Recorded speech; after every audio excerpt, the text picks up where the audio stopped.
Artist era asobola okujja ekitone ky'abantu bonna era asobola okulwanira omuyimbi na buli kimu kyonna kubanga abadde na luli abirwanirira n'olwekyo temweraliikirira okuba nti Eddie Kenzo twamuwa presidential advisor era abadde muwakizi wa NRM bulijjo.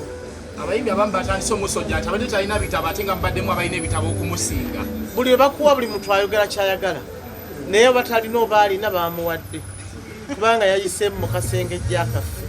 N'olwekyo nze nsaba tumuwagire tukole bukozira ate nze nsaba kino ekintu kivere mu bantu bw'olabanga gwe tebakuwadde wagira gwe bawadde mukole naye kyekituganya okukulaakulana gutandika kugamba teyasoma teyakola bw'ati naye nga ye afunye ekyanse ye muweewa mumuleke afune yawasa era already alina ready passport kubanga yawasa MP bakati ne Eddie Kenzo adalwanira nnyo copyright abayimbi bafunemu ng'ensi endala abayimbi nti bagaggawala ne babanga tebakyasabiriza nakati agenda kusigala ng'akikola kuba badde n'omutima ogulwanira kibaleme ekyo kyabwe naye ffe tumanyi nti agenda kisigala kuba tewali conditions bamuwadde tebanakuwa ng'ojjawo abayimbi banakuwa ng'okola boti copyright ng'ogijjawo agenda kusigala ekintu kiri mu parliament bakisobola kuvaawo. Honorable Mwamu omukazi ye yamwewa omukyalo oli si mwana mutali above 18 okuwabula pulezidenti omuwabula mu lulimi lwo tomuwabula mu byewasoma.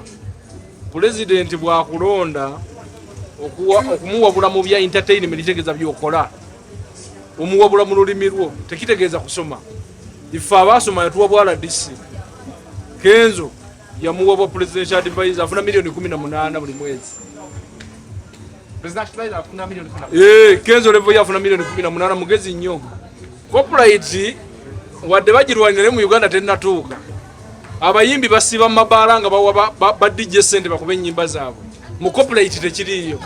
Mu copyright olinda DJ nakusasula omukkiriza akuba oluyimba lwo. Abayimbi ba Uganda basiba ba DJ sente bakube ennyimba zaabwe. Uganda tennatuuka ku level erwanira copyright. Era Kenzo wanada mu copyright ajja kuba agudde.